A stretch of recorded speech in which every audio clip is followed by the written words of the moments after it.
Faut-il céder aux sirènes des assistants de consultation qui débarquent en force sur le marché? Doctolib Assistant, Tiana, Nabla, ils sont de plus en plus nombreux à nous promettre de passer moins de temps sur notre clavier et plus à écouter notre patient et à le regarder dans les yeux. Alors, est-ce que c'est le futur must-have ou alors est-ce que c'est encore un gadget qui va nous faire perdre du temps et de l'argent? C'est ce qu'on va voir dans cet épisode. Et je vous parlerai aussi d'une fonctionnalité qui, selon moi, pourrait changer la donne. Alors, je m'appelle Marie Pagès, je suis médecin spécialiste en région Rhône-Alpes et j'ai créé Média, le premier podcast qui décrypte les outils numériques et l'IA en médecine. Alors, qu'est-ce que c'est qu'un assistant de consultation?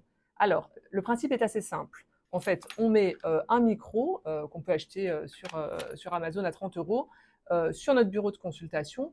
On appuie dessus et puis ce micro enregistre la consultation. Ensuite, ils retranscrivent mot à mot toute notre consultation. C'est ce qu'on appelle du speech to text. Et puis ensuite, cette retranscription, il va la synthétiser, la mettre en forme selon une observation médicale, antécédent, histoire de la maladie, traitement, etc. On peut les customiser en amont, c'est-à-dire qu'on peut choisir qu'est-ce qu'on préfère, dans quel ordre on veut le mettre, qu'est-ce qui est en gras, etc. Et puis, on peut leur donner des consignes, un petit peu comme ChatGPT. On a une petite partie où on peut faire une sorte de prompt.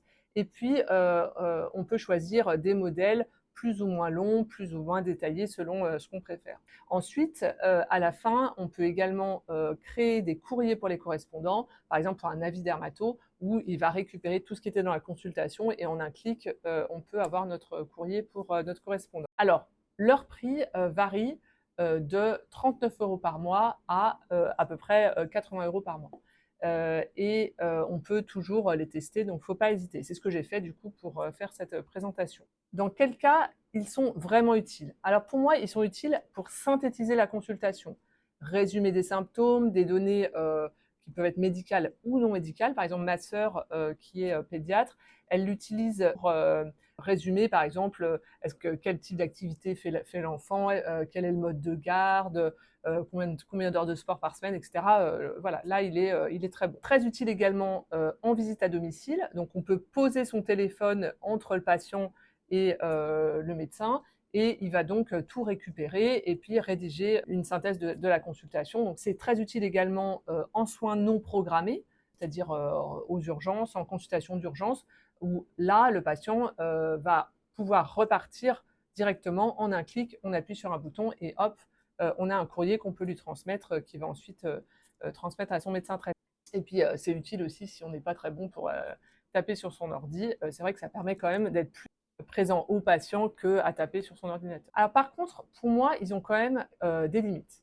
Déjà, quelque chose qui me gêne beaucoup, c'est qu'on obtient une sorte de consultation qui est, je trouve, assez peu médicale, ou une sorte de vulgarisation médicale qui est un peu plus paramédicale.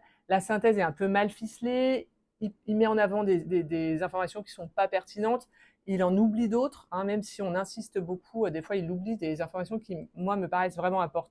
Et moi, j'avoue que ça m'agace assez vite, et ça sort des courriers que moi, j'ai un peu honte d'envoyer aux correspondants. Je trouve que c'est vraiment comme si on fait rédiger son courrier par ChatGPT, mais un peu version il y a quelques temps.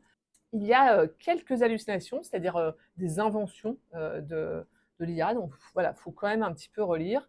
Il propose des personnalisations, mais bon, j'avoue que des fois on a un peu la flemme d'aller personnaliser, mais bon, à la fois comme ils m'ont vite agacé, j'ai pas non plus testé énormément la personnalisation. Donc moi je pense que c'est des outils qui vont être vraiment très utiles en médecine générale, en psychiatrie, dans un contexte d'urgence ou à domicile. Voilà, moi je trouve que dans ma pratique en tout cas, j'ai pas trouvé leur place. Comment on va les choisir? Alors les critères de choix, c'est le prix, hein, on va en parler après. Est-ce qu'ils s'intègrent ou non dans le logiciel métier? Par exemple, dans Doctolib médecin, évidemment, il faut être chez Doctolib, mais du coup, c'est directement intégré dans le logiciel, donc c'est très pratique. Il va ranger le poids dans le poids, la tension dans la tension, etc. Donc ça, c'est vraiment très pratique. Nabla, par exemple, fait des liens, je sais, avec Veda, par exemple. Il y a Maya aussi, qui en a un qui est directement intégré. Donc c'est un gain de temps non négligeable. On n'est pas obligé de faire des copier-coller un peu fastidieux. Alors, un deuxième critère de choix pour moi, c'est leur personnalisation. Ils peuvent plus ou moins bien se personnaliser.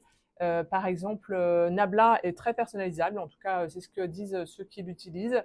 Il y a Tiana aussi, hein, on en parlera un peu après, qui permet vraiment d'aller là dans des détails de personnalisation. Bon, c'est un peu fastidieux, mais on peut obtenir vraiment quelque chose qui nous convient parfaitement. Lequel choisir? Moi, ça me donne l'impression quand même qu'ils sont globalement identiques en termes de performance sur la retranscription. De toute façon, maintenant, pour rien du tout, on peut télécharger un truc sur son iPhone qui fait ça très bien. Donc, la retranscription, elle est bonne. Ensuite, c'est plutôt la présentation qui change, cette possibilité de le personnaliser et les options d'intégration. Donc, pour moi, c'est ça qui va faire la différence. Lesquels sont disponibles? Il y a bien sûr Nabla, hein, dont on a beaucoup parlé, qui est quand même ergonomique, il est assez joli, assez bien fait. Il y a un petit plugin sur Chrome. Il y a beaucoup de paramètres de personnalisation, voilà, et ceux qui l'utilisent sont contents. J'avais fait un épisode avec le docteur De Peretti, qui était vraiment satisfaite de cette solution, et il est compatible avec plusieurs logiciels, dont par exemple le Veda que j'utilise. Il est à 69 € par mois. Ensuite, on a Tiana, qui a été développé par un confrère externe, enfin petit à petit, il ne doit plus être externe. Il est moins convivial, il est quand même assez sobre au niveau de la présentation, mais il est très personnalisable, ce qui est quand même agréable, enfin voilà, ce qui peut être vraiment un atout. Et en plus, c'est une équipe voilà, jeune, dynamique, qui est à l'écoute de toutes les propositions. Et il est entre 39 et 59 € par mois, donc ce qui est quand même vraiment pas trop cher. On a ensuite Doctolib Assistant, donc qui est seulement disponible sur Doctolib, qui est à 79 €. On a Tandem Health aussi, qui en développe un qui est à 79 €. Et puis, on a Heidi, que ma sœur a trouvé sur Internet. En fait, c'est un logiciel anglophone, mais qui finalement passe très bien en français. Et il coûte 59 € par mois, et il est encore un peu moins cher si on le prend à l'année. Voilà, il est très personnalisable, et elle l'a trouvé génial. Donc voilà, je le cite aujourd'hui. Alors, il y a une fonctionnalité qui, pour moi, pourrait changer la donne, c'est que la plupart de ces assistants ont en fait une dictée vocale disponible dans les fonctionnalités. D'ailleurs, des fois, ils ne le mettent pas vraiment en avant. Mais moi, j'utilise toute la journée la dictée vocale. Mais pour ceux qui payent tous les mois Dragon, eh ben, je trouve que ça peut être une alternative. En fait, on a cette dictée vocale qui marche très bien, hein. Je l'ai testé sur Doctolib Médecin ou d'autres. De toute façon, maintenant, tout marche. Et du coup, ça peut être un peu un deux en un. On a à la fois l'assistant de consultation et la dictée vocale, deux en un. Donc voilà, je trouve que cette fonctionnalité-là, ça pourrait changer le critère pour passer ou non à l'achat. Et puis, donc je vous rappelle que j'ai fait une vidéo bien détaillée sur l'utilisation de Nabla en médecine générale avec le docteur De Peretti. N'hésitez pas à voir l'épisode correspondant. À bientôt sur Média.